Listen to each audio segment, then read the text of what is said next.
It's very good to see you all. And as you know, I have been in DC for the last 2 days. The primary purpose of my visit was to attend the Quad Foreign Ministers meeting.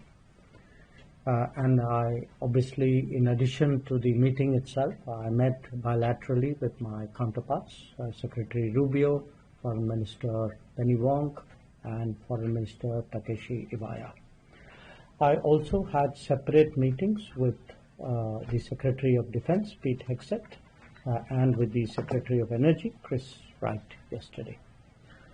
So let me start with the Quad, because as I said, that was the main purpose.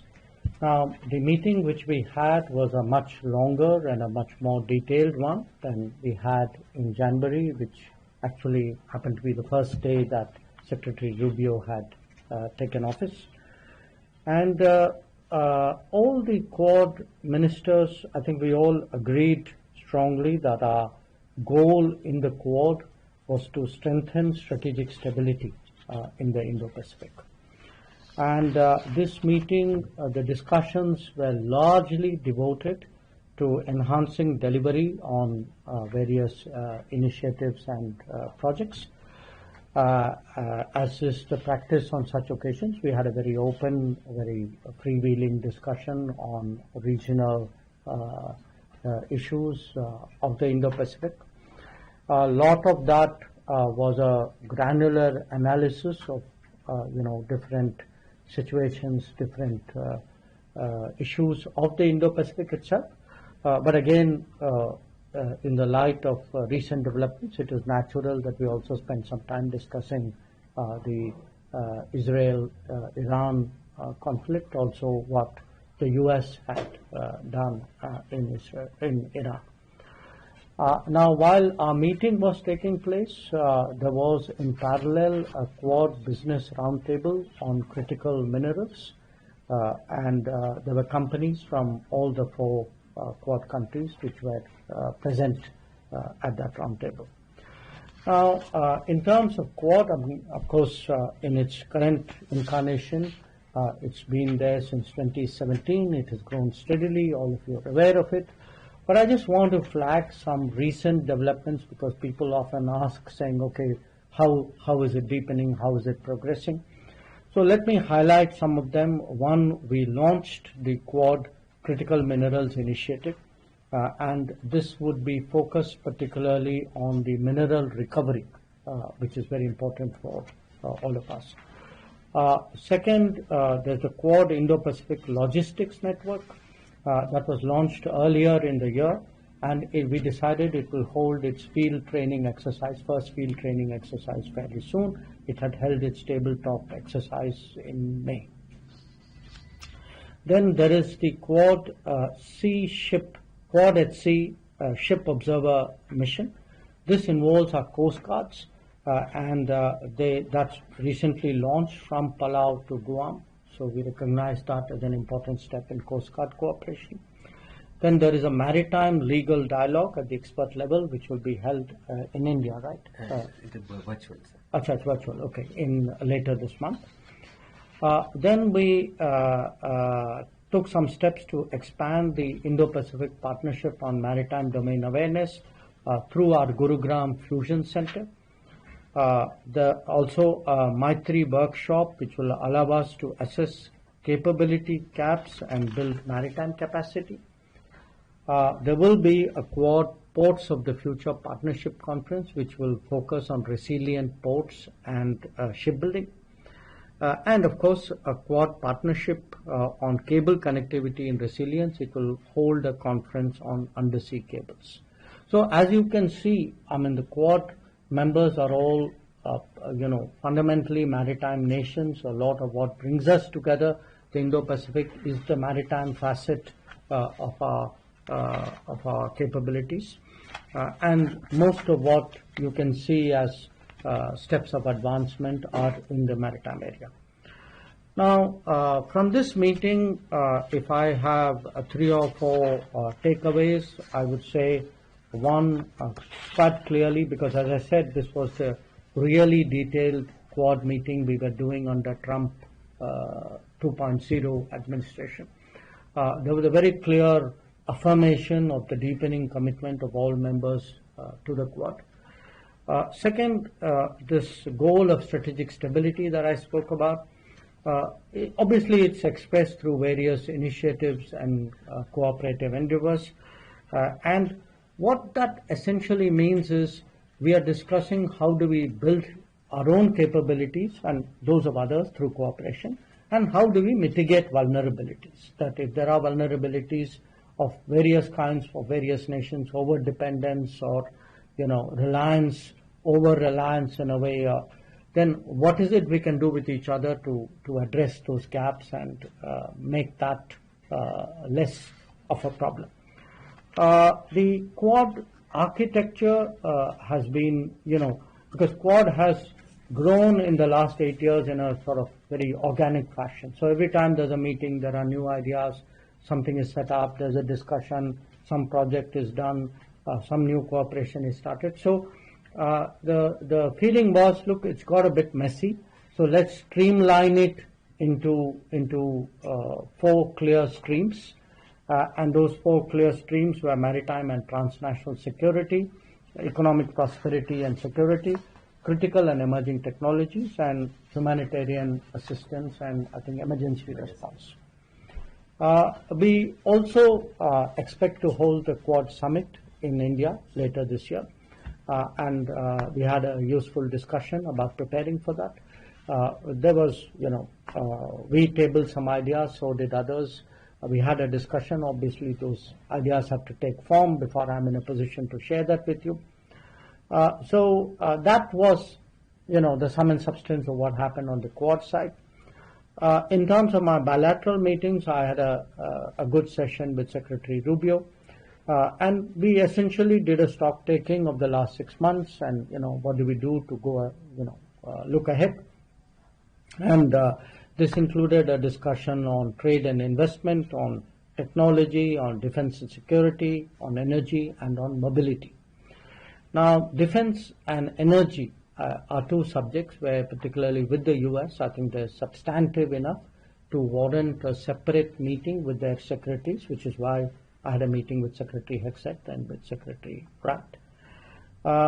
I also had very useful conversations with my other 2 counterparts, Penny Wong of Australia and Takeshi Iwaya of Japan.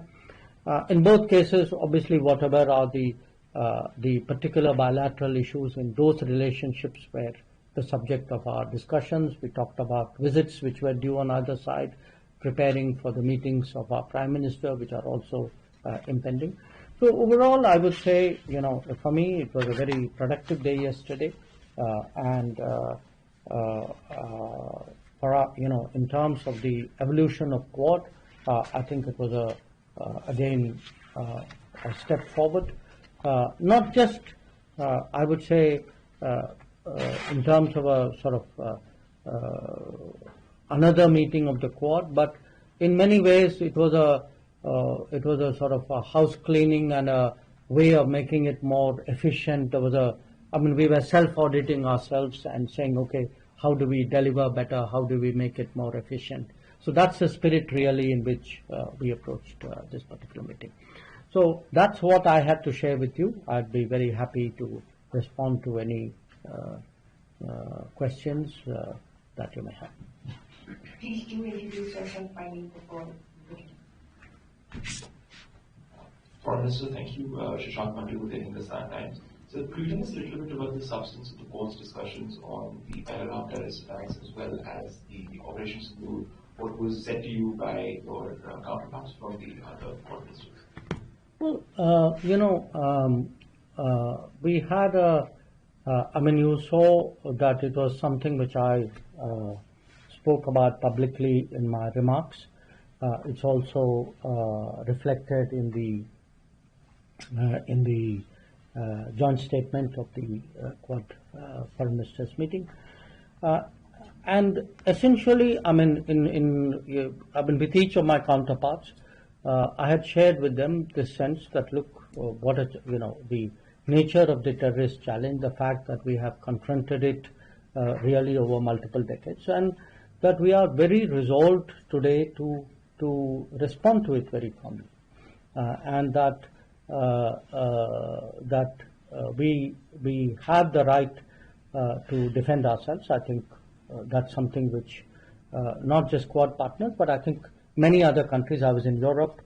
You had a lot of countries recognizing that. But what is important for us in the Quad statement, as also the statement which the Security Council had issued on April 25, is that the perpetrators of terrorism must be held accountable. They must be brought to justice. And that's important because we then have to communicate to the world that what we did during, on 7th May, the objective of Operation Sindoor is that if there are attacks, if there are terrorist attacks, we will act against the perpetrators, the supporters, the financiers, the enablers. So that message, I think, was conveyed with great clarity. Minister Saurabh Shukla, I represent News Mobile. I also represent Prasad Bharati and consulting editor Republic TV. Minister, Prime Minister Narendra Modi took a bold step post Pahalgam and etched a new strategic doctrine of India. There are reports even now that there are Pakistan-based terror groups which are continuing to plot terror attacks against India. There are groups which are active, which are openly seen, the leaders openly.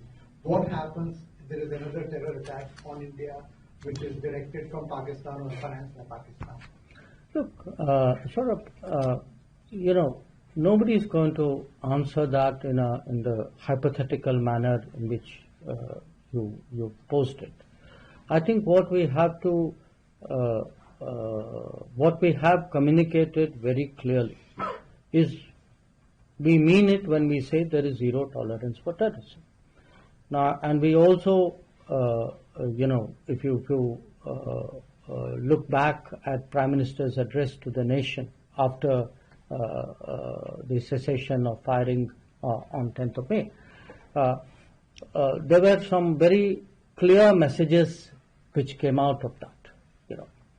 So it's really for the terrorist groupings and for their sponsors to absorb and to reflect on those messages. Now, I don't think we are going to spell out if this happens, we will do that. I mean, no government does that. Thanks, Neil. Good to have you back in the Jaishankar from the University. My question is again on Pakistan. I refer to your bilateral with Secretary Tribune. Did U.S. insistence on having played a role in ending the conflict, did that come up? I mean, No. The President has continued to claim credit for it. The lost track of, lost count of how many times he's done that. And did that come up? I mean, because there has been some irritation from our side, India's side. No, that issue did not come up.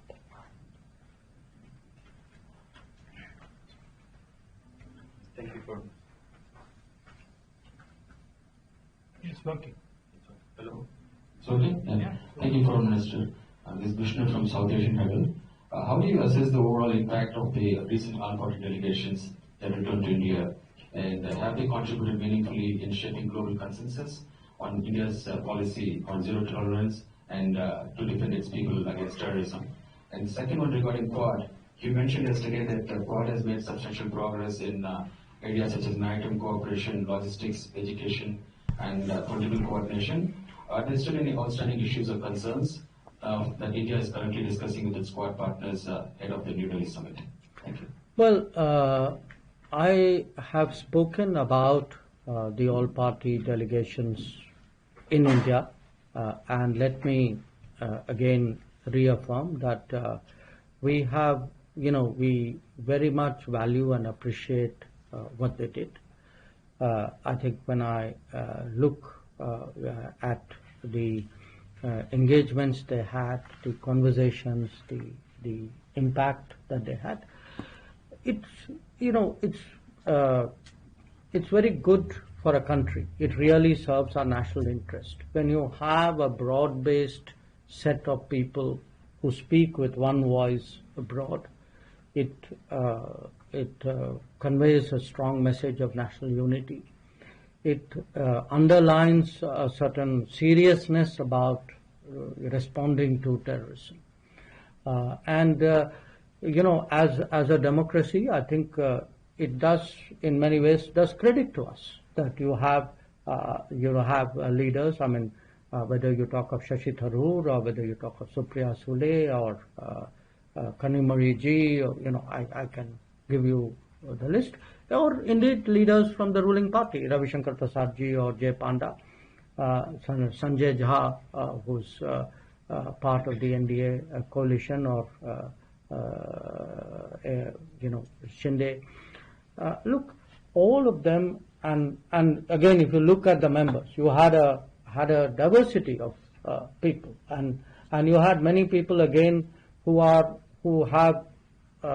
some earlier association with foreign affairs. Salman Khurshid, Anand Sharma, people like Ghulam Nabi Azad, who are well known in many ways. So what it did, and you had some ambassadors as well, former ambassadors. So if you look at the entirety of that initiative, I think when you had a set of people with a track record, with that diversity, you actually saw the political pluralism of India come together on an important issue and send a strong unified message. And I think that was something really great, and it's something which, I mean, quite apart from being a minister, honestly, as a person, as a Indian citizen, I applaud that. On the Quad issue, look, what happened, the way Quad has worked, we started, it's a very, in some ways, a unique organization. It doesn't have a legal, formal framework. It is not, there's no document that countries signed up to. So what has happened from the start is we met, it was very comfortable, there was a certain commonality of purpose, there was a common ground which we were covering, there was a convergence of interests which drove us. And every time we have met, and in between meetings, our officials keep talking to each other, we have built up an agenda. And so when you ask me, if you have done this, what remains to be done? Well, there's a universe of things remaining to be done, because it is not like there's a limit. It's not like we have 10 tasks and we have done 5. I think the more we develop the Quad, many more possibilities really would open up. And sometimes the possibilities would reflect the need of the day. I would say 5 years ago, maybe undersea cables was not such a big deal. Today it is. Critical minerals was not in people's lexicon. It now is very dominant. So issues will pop up. New priorities will emerge. Sometimes old ones which were not addressed will also be looked at. So in that sense, I mean, in a good way, you make it up as you go along. You are very open-ended. We welcome any suggestion which any member has, or even which somebody else may give us, and build up an agenda on that basis. And that's the way we've actually built up the Quad, and I'm sure that's the way we'll continue to do that. Thank you, Mr. Minister. Reena Bhardwaj, JNI. The Quad members also expressed concern about the South China Sea. I'm wondering if you have anything to add on or share something on in terms of the conversations. And the U.S. also plans 500% tariffs on import of Russian oil. I'm wondering if there were any discussions. You're talking of the Senator Graham's. So if there are any discussions on that front. Well, on South China Sea, we had there was some discussion, because, as you know, that is an issue of great concern, not just to Quad members, obviously to Quad members because we are all maritime, but to the region and in many ways to the world as a whole. And a lot of the issue is really issues pertaining to UNCLOS, and there's been a tribunal verdict there. And the issue is to find a sort of a solution to the disputes which are there pertaining to that. And obviously the Quad members all have a shared interest, because for us it's a very important international waterway. So how to ensure that it stays calm and free of conflict is something which is a common priority. Regarding Senator Lindsey Graham's bill, well, obviously, any development, but which is happening in the U.S. Congress is of interest to us if it impacts our interest or could impact our interest. So we have been in touch with Senator Graham. The embassy, the ambassador has been in touch. I think our concerns and our interests on energy security have been made conversant to him. So we'll then have to cross that bridge when we come to it, if we come to it. So thank you for doing this all. As you have mentioned during this bilateral meeting with your U.S. counterpart, you have discussed so many wide range of topics. Do you see during any upcoming meetings as an opportunity for the India and the U.S. to discuss initiatives around seasonal labor mobility for India to U.S.? As we see the significant contribution of the Indian and Sikh community in the sectors like agriculture, transportation, retail, and hospitality. It will be win-win situation for both the countries. I note that you have that point of view. But I would say on my visit, obviously that specific issue did not come up. But I did raise the question of more efficient and smooth issue of visas, because I think that is a public concern in India. And as a minister, I obviously reflect the concerns of my country when I come to the United States. So I did raise that issue. But on the particular aspect that you mentioned, no, that did not come up for discussion. Thank you. Yeah, I can hear you. Go ahead. Hello, I'm Anil Kakarkar from Pudari newspaper and Pudari TV newspaper from India. Sir, can you elaborate on India's approach to balancing its strategic partnership within the Quad while maintaining its independence foreign policy stance, especially with the summit being hosted in India this year? Well, I don't see any contradiction there, so the question for me of balancing it doesn't arise. I mean, Quad is, to my mind, a platform, a grouping that actually reaffirms our strategic autonomy. I mean, what does that mean at the end of the day? It means we are a independent power, a large, independent, increasingly influential country, a growing economy. We have our interests. We want the right to make decisions based on our own judgment and our own interests. And definitely for us, membership of Quad serves that purpose. It is an expression of that very concept. No. Seema Ziruri, Economic Times. Mr. Minister. Yes, on. Given the military cooperation between China and Pakistan seen during the recent confrontation, is India more open to giving Quad more of a security dimension, like a little harder edge, as some have argued? Would India be more open? Because people say India is a little shy about that. The other question is about the 3 Quad members having various kinds of problems with the 4th, that is the US. Australia is under review with AUKUS, and Japan has been asked to do, more defense spending. They cancelled their 2+2 dialogue. India has a host of political issues that came up in the aftermath of Operation Sindoor. How did that play out in your meetings? Does that cast a shadow? And one last chota question on China. We don't know where the Trump policy is going on China. If Quad's main purpose is to sort of create an alternative and prevent hegemony by China in Asia, how are we supposed to understand what's happening right now? So let me reflect on what you are saying.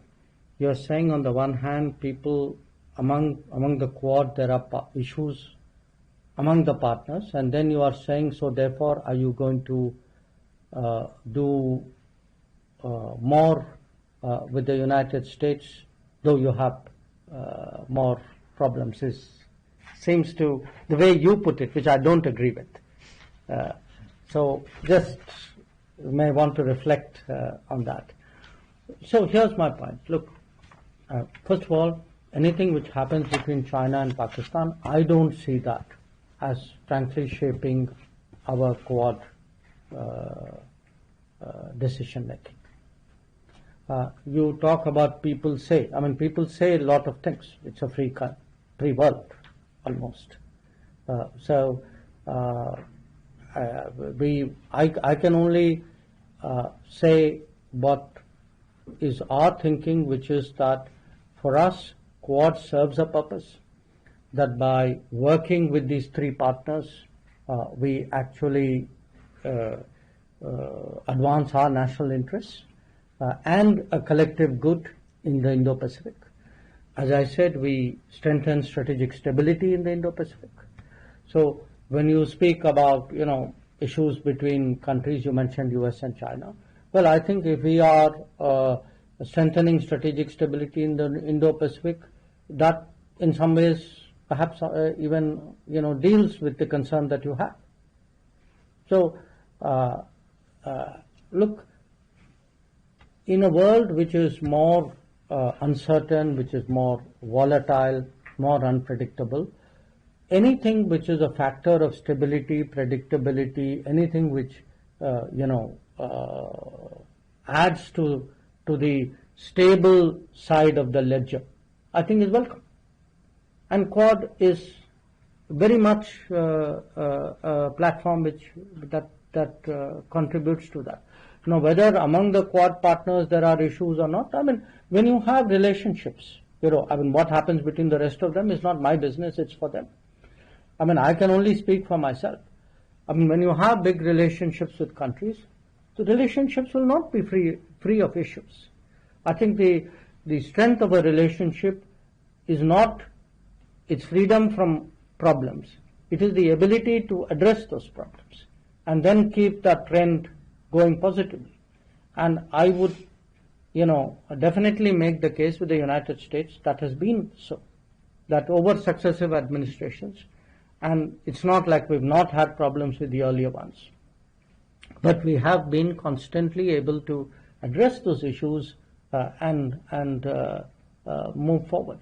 So the answer to uncertain, predictable world is not to say, okay, so you should tie yourself closely to this policy or to that country or take a knee-jerk response one way or the other. That's not the way strategic decisions are made.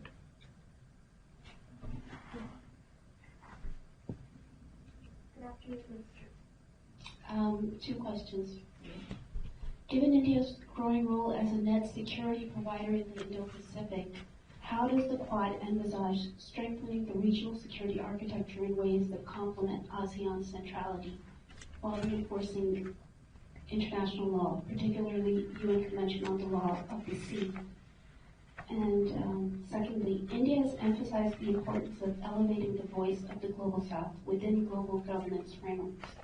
In what ways did the recent Quad discussions integrate this perspective, especially in terms of equitable infrastructure development and humanitarian assistance mechanisms? On the first question, I would say we spent a certain amount of time discussing ASEAN, its centrality, its interests, etc. And the Quad has always been very respectful of the ASEAN. I mean, you have to appreciate that in many ways ASEAN provides a great sort of strategic contribution to the global system, because it has created platforms where very, very diverse countries. I mean, if you look at the East Asia Summit attendance of various bodies, you get really countries which would normally not be in the same place at the same time coming for those meetings. So I think that value of the ASEAN is something we appreciate as Quad, definitely, I would say even as India. We very much, in all our discussions and activities as Quad, when we look at the Indo-Pacific, for us, ASEAN centrality is very much in mind. Regarding Global South, yes, of the 4 Quad members, we are the only one who's from Global South. But the Indo-Pacific itself has nations of the Global South. So a lot of our discussions, we are in many ways able to convey the sentiments and the thinking of the Global South. I mean, because we are from it, perhaps much more effectively than others who are not from it. But one of the issues which we did discuss was actually development projects, which mostly we do by each one of us doing nationally, but we compare notes on it. And many of those do pertain to the Global South. So, Rohit Sharma, India Today. So first thing, obviously in the mind of a lot of people, what was your initial response at MEA and at Prime Minister's office when President Trump announced ceasefire? Did you immediately reach out to express your disagreement, and how was that taken by the White House? 2 years ago, second question. 2 years ago, I asked you in one of these briefings, and you noted that Pakistan was no longer a central piece to bilateral relationship between India and the U.S. Has that changed now after the Operation Sindhu? And third, do you believe there is a double standard when it comes to terrorism? When it happens in countries like India versus the West, do you think Western countries see it differently, terrorism happening on their shores versus when it happens abroad? Thank you. Look, I would say that even today, the central factor in the relationship between India and the United States is India and the United States. It is our complementarity in many ways. It is the benefits that we get from closer relationship that is actually driving it. It is not, big relationships are not forged in terms of third countries and where they fit. The comment I made to you earlier, I would say applies even today. That, if I am talking about when I'm looking at the future of our ties with the United States, or if I even look back at the progress in our ties with the United States over the last 20 years, I would put it to you, a lot of it is, it's about trade, it is about investment, it is about technology, it is about mobility, it is about energy, it is about defense. So I would really urge you to get over the idea that we need to define ourselves vis-a-vis third countries in order to forge ahead somewhere. That is not the case. We are a big country. We are, among the top 5 economies of the world. We are the most populous country in the world. Our influence is growing. We must have that self-confidence, even in asking questions. I think the record of what happened at that time was very clear. The ceasefire was something which, was negotiated between the DGMOs of the 2 countries. So I will leave it at that. And on the terrorism issue, again, it is a fact that countries, often countries do not take a position when some other country is a victim of terrorism, which they would do when they themselves are. We have, in that respect, honestly been much more consistent and principled. That we have, when terrorist incidents, attacks happen elsewhere, outside India, we have largely followed the same position that we have taken when they have happened in India. So, if is your point that others not doing it, my answer to you is yes, you are right. Many of them are not doing it or not doing it sufficiently enough. And part of diplomacy is to exhort them, encourage them, persuade them, motivate them to do that.